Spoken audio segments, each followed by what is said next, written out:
ابو ہریرہ رضی اللہ عنہ حدیث رسول کی روایت کی جب بات آتی ہے تو آپ مکثرین میں سے ہیں. ایک تیسری بات بتا رہا ہوں میں آپ کو. ابو ہریرہ رضی اللہ عنہ کثرت سے روایت کرنے والے صحابی ہیں. آپ علیہ الصلوۃ والسلام کی احادیث کا ایک بڑا ذخیرہ آپ کے سینے میں تھا. آپ اندازہ لگائیے کہ امام بخاری رحمہ اللہ اپنی الجامع الصحیح کی کتاب العلم میں ایک باب قائم کیا ہے، باب کتابت العلم. اس باب کے تحت امام بخاری رحمہ اللہ نے جو احادیث لے کر کے آئے ہیں ان میں سے ایک روایت یہ بھی ہے. ابو ہریرہ رضی اللہ عنہ اپنے بارے میں کہتے ہیں کہ ما من اصحاب النبی صلی اللہ علیہ وسلم احد اکثر حدیثا منی، کہ آپ علیہ الصلوۃ والسلام کے صحابہ میں سے مجھ سے زیادہ کوئی حدیثیں روایت کرنے والے نہیں ہیں. خود اپنے بارے میں کہتے ہیں وہ. یعنی گویا کہ ایک طرح سے یعنی آپ کا ایک اطمینان بخش گفتگو کر رہے ہیں کہ مجھ سے زیادہ کوئی حدیث رسول روایت کرنے والے نہیں ہیں. الا ما كان من عبداللہ بن عمرو بن العاص، سوائے عبداللہ ابن عمرو بن العاص کے. فإنه كان يكتب ولا اكتب، وہ لکھتے تھے اور میں لکھتا نہیں تھا، بس اتنی سی بات ہے. اور میں حدیث رسول کی روایت کی اگر بات کرتے ہیں تو مجھ سے زیادہ کسی نے اللہ کے رسول کے احادیث کو روایت نہیں کیا ہے. یہ ابو ہریرہ رضی اللہ عنہ نے معرفت کی بات ہے، علم کی بات ہے. اس حدیث کی شرح میں حافظ ابن حجر رحمہ اللہ نے ایک دلچسپ بات یہ لکھی ہے، جو نتیجہ اخذ کیا ہے. آپ نے کہا کہ یستفاد من ذلک، ابو ہریرہ رضی اللہ عنہ کی اس بات سے ہمیں یہ فائدہ ملتا ہے اور ہم یہ نتیجہ نکال سکتے ہیں کہ ان ابا ہریرہ کان جازما بانه ليس في الصحابه اکثر حدیثا عن النبی صلی اللہ علیہ وسلم من، کہ ابو ہریرہ رضی اللہ عنہ کی اس بات سے ہم نے نتیجہ نکال سکتے ہیں کہ ابو ہریرہ رضی اللہ عنہ پورے جزم سے، پورے یقین سے اس بات کو کہہ رہے ہیں کہ پورے صحابہ میں کوئی ان سے زیادہ روایت کرنے والے نہیں ہیں اللہ کے رسول سے. اتنے یقین سے یہ بات ابو ہریرہ کہہ رہے ہیں رضی اللہ عنہ، سوائے عبداللہ بن عمرو بن العاص کے، اور وہ لکھا کرتے تھے اور یہ لکھتے نہیں تھے. یہاں اس اسلوب میں جو ابو ہریرہ نے کہا نا کہ ما من اصحاب النبی صلی اللہ علیہ وسلم احد اکثر حدیثا عن النبی صلی اللہ علیہ وسلم منی، یہ جو الا ما کان من عبداللہ بن عمرو بن العاص، اس پوری عبارت کو سامنے رکھیے. طلبہ جو طالبات ہیں میں ان سے بات کہہ رہا ہوں کہ اس پوری عبارت کو سامنے رکھیے، اور اس میں جو الا ہے نا، الا ما کان من عبداللہ بن عمرو بن العاص، الا حرف الاستثناء. الا یا تو الاستثناء منقطع ہے یا الاستثناء متصل ہے. یہ ایک دقیق بات ہے. جب میں نے سورۃ الواقعہ کی تفسیر کی تھی اس میں نے اس آیت کریمہ کی روشنی میں بتایا تھا کہ لا يسمعون فيها لغوا ولا تأثیما الا قیلا سلاما سلاما. تو وہ الا کیا ہے؟ منقطع ہے کہ متصل ہے؟ وہاں منقطع ہے.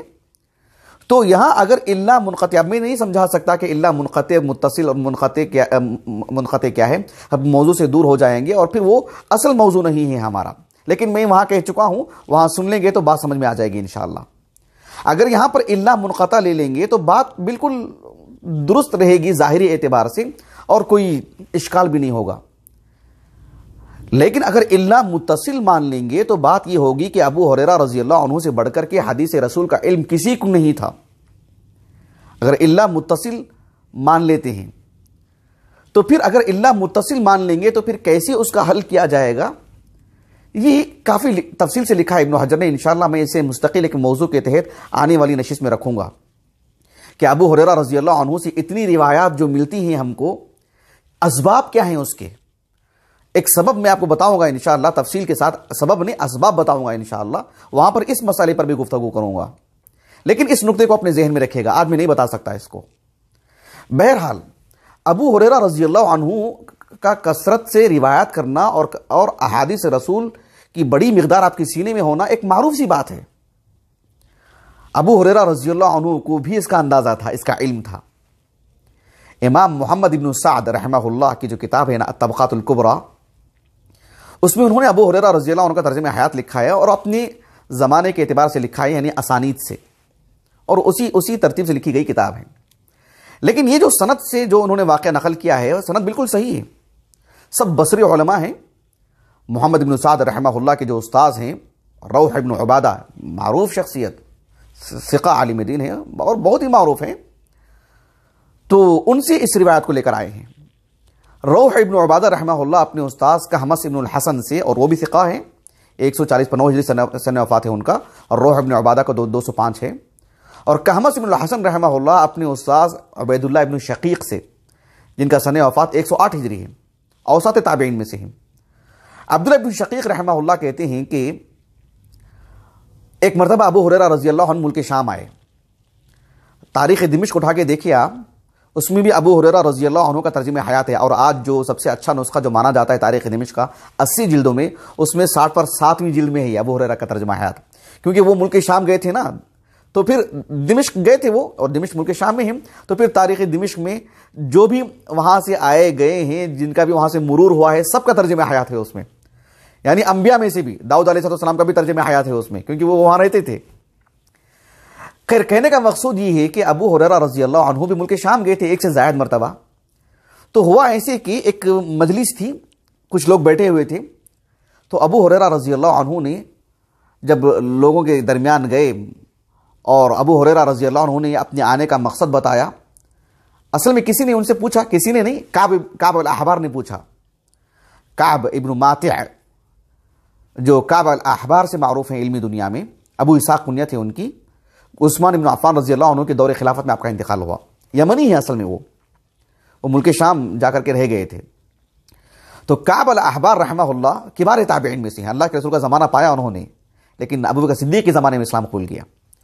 تو کعب الاحبار رحمہ اللہ نے ابو ہریرہ رضی اللہ عنہ سے پوچھا کہ بھئی کیا چاہتے کیا ہیں آپ، کس سے ملنا ہے آپ کو، آپ وہاں سے آئے ہیں مدینہ سے، کس سے ملنا ہے آپ کو؟ تو ابو ہریرہ رضی اللہ عنہ نے ان سے کہا کہ دیکھو بات ایسی ہے، اما انی لا اعرف احدا من اصحاب رسول اللہ صلی اللہ علیہ وسلم ان یکون احفظ لحدیث رسول اللہ صلی اللہ علیہ وسلم، کہا کہ دیکھو اللہ کے رسول صلی اللہ علیہ وسلم کی احادیث کا علم مجھ سے بھی زیادہ کسی کو ہے، وہ مجھے نہیں معلوم۔ یعنی میں نے اب جتنے بھی رجال سے مل رہا ہوں صحابہ میں سے، ان کو اللہ کے رسول صلی اللہ علیہ وسلم کی جتنی حدیثیں یاد ہیں، مجھے تو ان سے زیادہ ہی یاد ہیں، ان سے زیادہ ہی معلوم ہیں۔ اب میں وہاں سے یہاں آیا ہوں یہ دیکھنے کے لیے کہ یہاں بھی اللہ کے رسول کی حدیث کسی کے پاس ہے جو مجھے نہیں معلوم ہے، تو میں ان سے سن لوں، اس مقصد سے میں آیا ہوں یہاں پر۔ اب تک تو میرا علم یہی ہے کہ اب تک تو جو ہے صحابہ میں سے کسی کو مجھ سے زیادہ علم نہیں ہے اللہ کے رسول کی احادیث کا،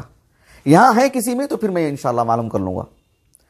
تو کعب الاحبار رحمہ اللہ نے ان کے بارے میں ابو ہریرہ رضی اللہ عنہ کے شوق کو دیکھ کر کے کہا کہ اما انک لم تجد طالب الشیء الا سیشبع یوم من الدہر، کہ دنیا میں آپ دیکھو کوئی بھی شخص کسی چیز کا طلبگار ہے، کوئی بھی شخص کسی چیز کا طلبگار ہے تو 1-2 دن کے بعد اس کا پیٹ بھر جائے گا، وہ چیز مل جائے گی اور چیز ختم ہو جائے گی، سوائے 2 طرح کے لوگوں کا، الا طالب علم و طالب دنیا، ایک شرعی علم حاصل کرنے والا شخص، اس کا پیٹ کبھی نہیں بھرتا، اس کی خواہش کبھی پوری نہیں ہوتی، وہ ایک چیز پڑھنے کے بعد دوسری چیز، دوسری کے بعد تیسری، تیسری کے بعد چوتھی،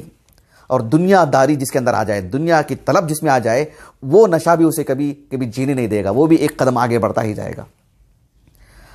یہ حدیث رسول سے بھی ثابت ہے۔ ابو خیثمہ رحمہ اللہ کے جو ابو خیثمہ النسائی رحمہ اللہ کی جو کتاب العلم ہے، چھوٹا سا رسالہ شیخ البانی کی تحقیق سے چھپا ہے، وہ اس میں یہ روایت موجود ہے ابن عباس سے رضی اللہ عنہما، مرفوع حدیث ہے، لیکن یہ بات انہوں نے کہی تھی کعب الاحبار نے۔ تو ابو ہریرہ رضی اللہ عنہ نے ان سے کہا کہ جو ہے آپ کون ہیں، من انت، کہا کہ انت کعبن، آپ کعب ہیں، کہا کہ ہاں میں کعب ہوں، میں کعب الاحبار۔ تو ابو ہریرہ رضی اللہ عنہ نے کہا لمثل ھذا جئتک، انہی چیزوں کے لیے تو میں آپ کے پاس آیا ہوں یہاں پر،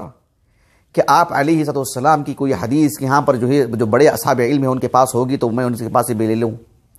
تو ابو ہریرہ رضی اللہ عنہ کا یہ قول کہ آپ علیہ السلام کے اصحاب رسول میں سے کسی کو جو احادیث کا علم ہے، میں نہیں سمجھتا کہ مجھ سے زیادہ کسی کو ہو، یہ بہت بڑی بات ہے، سبحان اللہ۔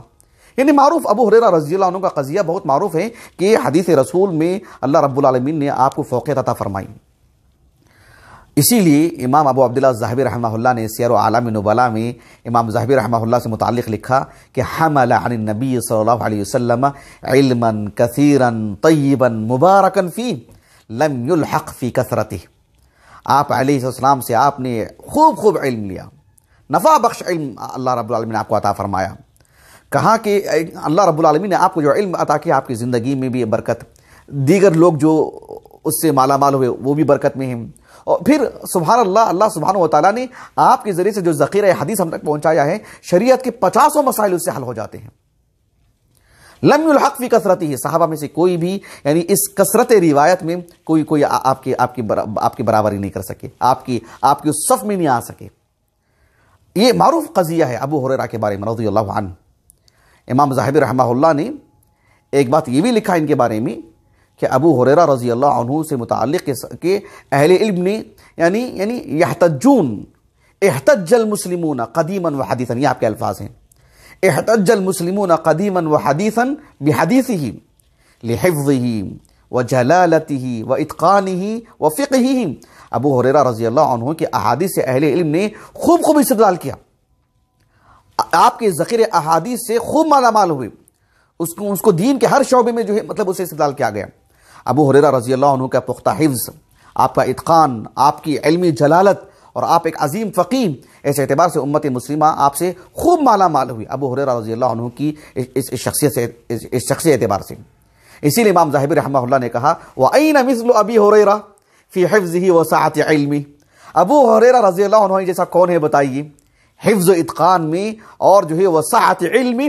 ابو ہریرہ رضی اللہ عنہ کے پاس جو احادیث کا اتنا بڑا ذخیرہ ہے، ایسا کوئی آپ کا ہم پلہ ہو تو بتائیے یہ بات۔ تو ابو ہریرہ رضی اللہ عنہ اس بات میں بہت معروف